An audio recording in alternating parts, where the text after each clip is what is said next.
A ver, estamos con el doctor Julio Gambina, que preside el Centro del Pensamiento Crítico Pedro Paz, y con quien en varias oportunidades hemos hablado para consultarlo a propósito de cuestiones de economía.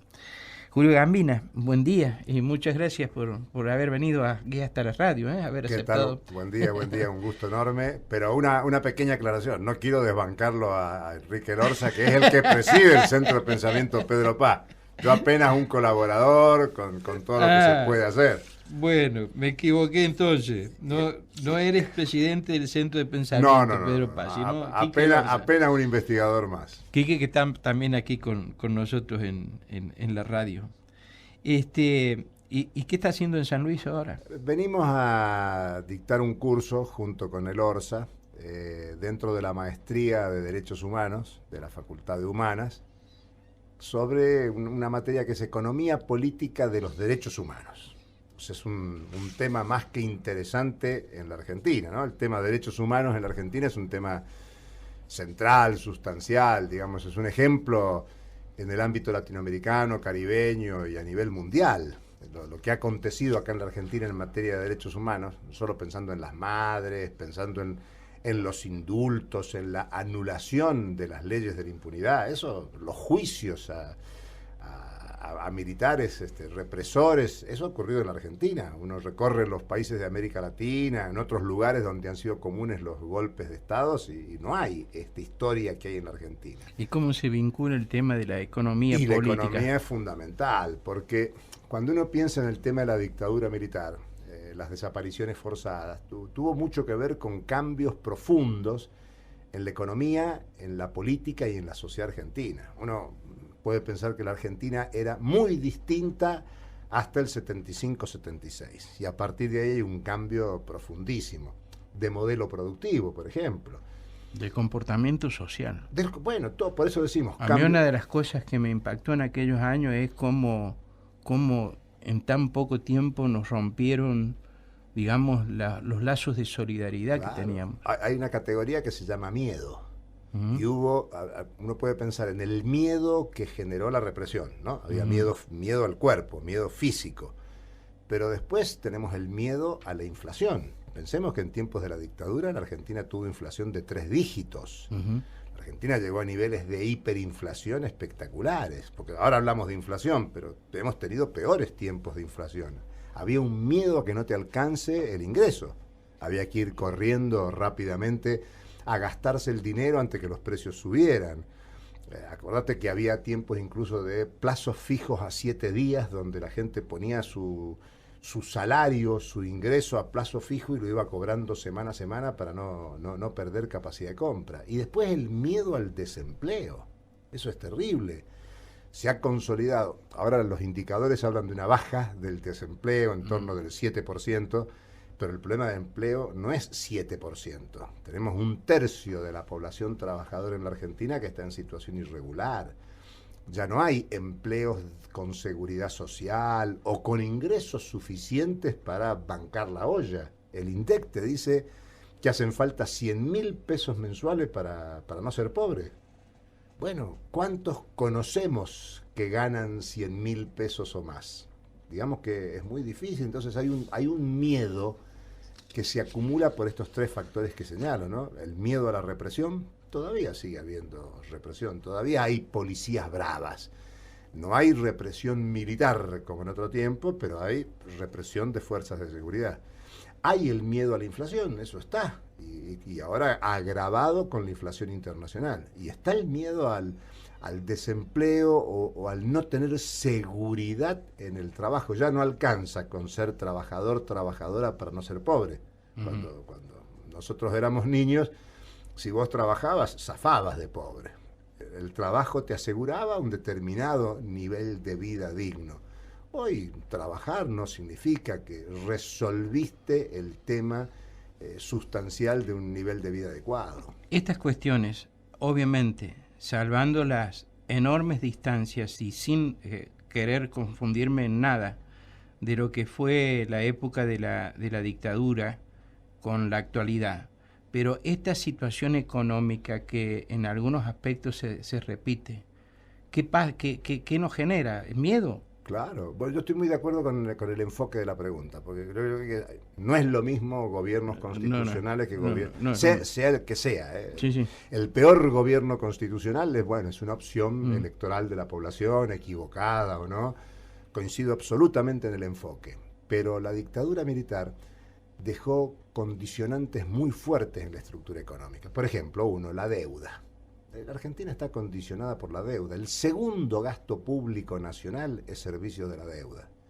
O sea, Argentina está hipotecada desde el año 76, viene de hipoteca en hipoteca. Todos los turnos constitucionales renegociaron la deuda. Todos tuvieron que renegociarla. Todos dijeron no se puede pagar la herencia recibida. Y por lo tanto hicieron procesos de renegociación. En jerga futbolística, patearon la pelota para adelante. Pero ese adelante después vuelve. El defensor del otro equipo te devuelve la pelota.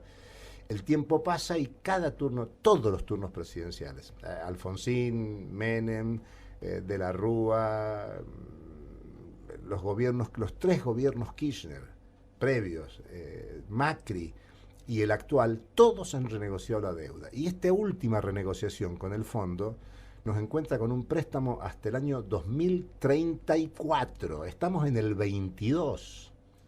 O sea que tenemos una hipoteca de una deuda que es fraudulenta, odiosa, ilegítima, ilegal y que nos condiciona, porque eso quiere decir que hay que ir pagando. Esta semana se aprobó, el Fondo Monetario aprobó que la Argentina viene haciendo bien las cuentas, está cumpliendo con lo comprometido y por lo tanto desembolsó 4.000 millones de dólares. ¿Para qué? Para pagarle al fondo. O sea, no es que entra dinero para resolver lo que querramos, problemas sanitarios, educativos, alimentarios de la población, de infraestructura, no, todo es para pagar deuda. Y por lo tanto el pueblo argentino trabaja para pagar esa hipoteca impagable además, tema uno. Pero hasta yo diría, hasta más importante, es que con la dictadura militar se cambió lo que se llama modelo productivo. Una Argentina que está subordinada a proveer materias primas con escasa elaboración al mercado mundial. En los últimos 30 años, soja. Y ahora la gran apuesta es los hidrocarburos no convencionales, vaca muerta. Pero uno se pregunta, ¿no habría que pensar en una producción energética para que abastezca las necesidades productivas de la Argentina para resolver temas de empleo? Y ahí, obviamente, el empleo es el principal punto de contacto con los derechos humanos, porque el empleo te hace a tener ingresos que te permiten un nivel de condición de vida para vos, tu familia, tus descendientes en condiciones adecuadas. La economía condiciona los derechos humanos. Absolutamente, absolutamente, porque la economía son las relaciones cotidianas. Todos nosotros nos levantamos y, bueno, lo que queremos es levantarnos una casa calefaccionada, hay que pagar. Queremos abrir la heladera para tener un desayuno adecuado, hay que pagar. Queremos vestirnos y salir a la calle con este frío que está haciendo brutal, queremos salir bien abrigaditos, hay que pagar. Queremos transportarnos, hay que pagar. Queremos todo lo que hacemos hay que pagarlo, hay que resolverlo en el mercado, por lo tanto hace falta dinero. Y bueno, la realidad es que la Argentina nos devuelve... Entonces, ¿cuál es nuestra perspectiva? Bueno, nuestra perspectiva es que la sociedad tiene que asumir más conscientemente el tema, involucrarse para que pasen otras cosas. Voy a dar un ejemplo para que se entienda que no es abstracto lo que digo. Hace muchos años las mujeres luchaban por sus derechos, por la igualdad de género.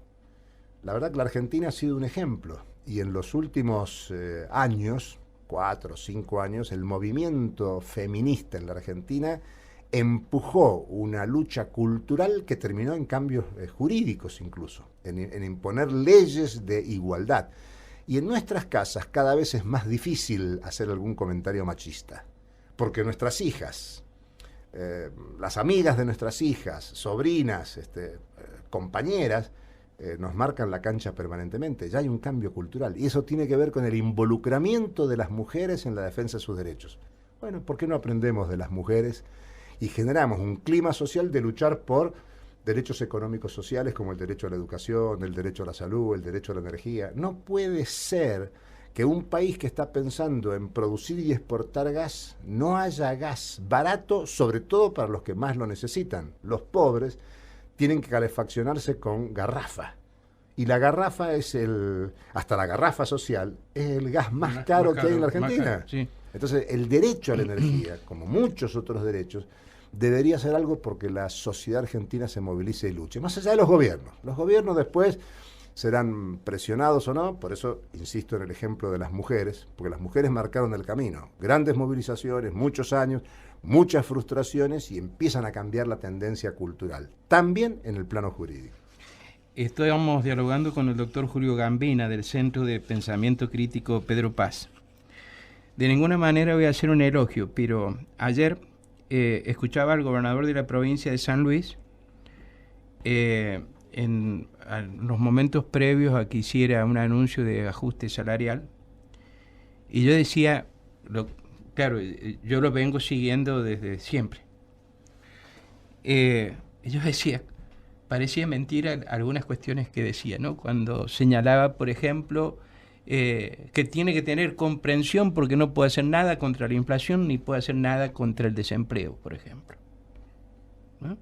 Entonces yo decía, ¿cómo cambian los discursos, además, por los condicionamientos económicos, ¿no? Claro, claro. El condicionamiento es fortísimo. Por eso incluso este fin de semana, el 20 de junio, Día de la Bandera, hubo una reunión nacional de la campaña por la suspensión de pagos y auditoría de la deuda, donde se generaron iniciativas, acciones para instalar en la sociedad argentina que hay que luchar por la anulación del acuerdo con el Fondo Monetario Internacional. Uh-huh. O sea, el pueblo argentino tiene que decir, esto no puede ser. No puede ser que el primer gasto público del primer cuatrimestre sean los subsidios a empresas, que ahora están bajando por acuerdo con el Fondo Monetario Internacional. Y el segundo gasto es los pagos de servicio a la deuda. La Argentina tiene necesidades sociales imperiosas, sin hablar de necesidades de infraestructura, de desarrollo económico. Ahora, esa presión impositiva que se está generando sobre las empresas y sobre las ganancias excepcionales, el trabajo de los organismos de defensa de la competencia, por ejemplo, en una cuestión que nos toca muy de cerca, porque somos en San Luis uno de los 4 productores de cemento Portland en la Argentina. Todo eso no puede llevar en realidad a que las empresas se debiliten y Mario, el impuesto número 1 en la Argentina es el IVA. Uh-huh. No son las empresas. ¿Quién paga el IVA? Claro. ¿Y quién paga más el IVA? Mientras más pobre sos, más pagás. Digamos, vamos 2 carritos. Uno que gana 30.000 pesos por mes y uno que gana 100.000. No estoy hablando de cifras gigantescas. Y compran el mismo carrito. Más impuestos va a pagar el que gana menos. Es totalmente regresivo. El 30% de la recaudación tributaria es el IVA. Es mentira lo de la presión tributaria. El segundo impuesto, el impuesto a las ganancias. Y dentro del impuesto a las ganancias, lo que es una barbaridad, es que se considera ganancia los llamados impuestos de la 4ª categoría, que son los salarios altos. Sí. Los salarios aún altos no son ganancias. Si querés aplicar un impuesto a los grandes salarios, a partir de un determinado nivel, cada tanto, todos los años se ajusta el mínimo no imponible. No, 2 impuestos como IVA y ganancias son el 50% de la recaudación. En la Argentina hay 4 o 5 impuestos, nada más, lo demás es irrelevante. Esas publicidades que aparecen 130 y tantos impuestos es mentira. Mezclan tasas municipales con impuestos provinciales, con nacionales. La verdad es que Argentina es parte de los países más regresivos en la tributación. Yo rápidamente diría, si preocupa la pobreza, hay que hacer una campaña nacional desde los gobiernos provinciales para que los diputados que representan al pueblo de la provincia, los senadores que representan a la provincia, induzcan cambios impositivos de reducción brutal del IVA. No puede ser que el IVA recaude el 30%. Hay que pensar en impuesto a las grandes fortunas porque además el propio INDEC señala que viene creciendo la desigualdad en la Argentina. Ejemplo, año 2021 creció 10,3% en la Argentina contra un 9,9% que cayó en el 2020. Pero cuando miramos otro indicador, que es la distribución del ingreso, resulta que ese crecimiento se lo apropió el sector minoritario propietario de medios de producción. O sea, la ganancia acumuló más el crecimiento del 2021 sobre el 2020 que los perceptores de salario, de jubilaciones, de beneficios sociales. Ahora, con la organización política que tenemos, ¿qué posibilidades hay de que haya efectivamente una reforma impositiva profunda cuando, por ejemplo, las provincias no ceden coparticipación. Sus ingresos brutos, por ejemplo, los ingresos brutos. Claro. Entonces, si no ceden ingresos brutos, tampoco quieren ceder puntos del IVA. Si los gobernadores, si el Poder Ejecutivo Nacional convocaran a la población a un debate, movilizaran al pueblo argentino por cambiar la estructura económico-social, el régimen tributario, otro gallo cantaría en la Argentina. Doy un ejemplo. Se discutió en los últimos años qué hacer con la estafa de Vicentín. Puede decirlo así, Vicentín fue una estafa al Banco Nación, una estafa a la FIP, una estafa a los productores que le entregaron su materia prima a Vicentín. Y se habló en su momento de intervención, expropiación y constitución de una empresa modelo para modificar el modelo productivo. Y no se avanzó, el presidente dijo, no hay consenso. ¿Cómo que no hay consenso? Convocá a la Plaza de Mayo, convocá a las plazas del país, convocá al pueblo argentino a debatir si está conforme y denunciar la estafa, mostrar la estafa. Y a ver, la población, nuestro pueblo es un pueblo muy crédulo, es un pueblo movilizado, es un pueblo de larga tradición y organización sindical, social, cooperativa, mutual, sociedades de fomento de todo tipo. Este es un pueblo muy organizado. Poné en dinámica a esa sociedad que está ampliamente articulada, pero con conceptos muy claros para cambiar lo que está mal. ¿Quién está de acuerdo con la situación de pobreza? En general uno dice nadie, pero la pobreza tiene sus explicaciones. Hay pobreza porque hay riqueza altamente concentrada. La Argentina, hay un estudio del Banco Central del 2020, de mayo, que habla que de 100.000 millones de dólares que ingresaron en el gobierno Macri por deuda, 86.000 millones de dólares salieron del país para constituirse en activos en el exterior, sea propiedades en Uruguay, en Brasil, en Miami, en acciones, en depósitos en el exterior, en paraísos fiscales. Y por lo tanto la fuga de capitales es un tema real. Es parte del discurso de la vicepresidenta de estos días que tanto revuelo ha causado. Uno puede estar de acuerdo o no con ese discurso en muchos temas, pero está claro que hay un problema en la Argentina. La Argentina tiene, según el Banco Central, algo así como 250.000 millones de dólares constituidos en activos externos en propiedad de argentinos. Entonces cuando se dice que no hay dólares en la Argentina, no, los dólares están. Y están incluso, como vulgarmente se dice, en el colchón. Más probablemente en cajas de seguridad, pero esos dólares están. Quiero ya para terminar, porque me excedí el tiempo y podríamos y nosotros tenemos clases ahora. El impacto que puede tener el tema del manejo de los planes sociales en este momento. El tema de los planes sociales es una realidad, el tema del plan social. Cambió la situación del empleo en la Argentina en el 2001. Hay que pensar que el gran revuelo del 2001 tenía que ver con que los llamados piqueteros de entonces querían ingresos para vivir. Vivimos en una economía monetario-mercantil. Y si vos no tenés dinero en tu bolsillo, no comprás la leche cotidiana. Entonces se buscaban planes para resolver lo cotidiano.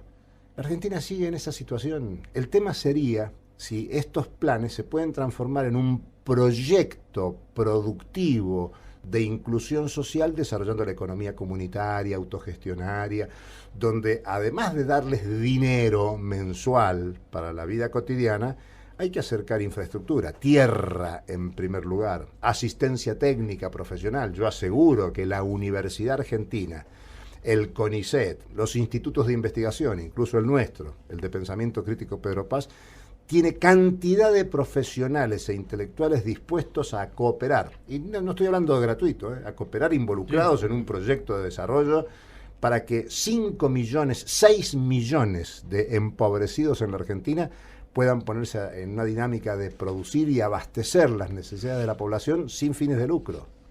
Julio Gambina, muchas gracias. Un gustazo, como siempre. Muchísimas gracias.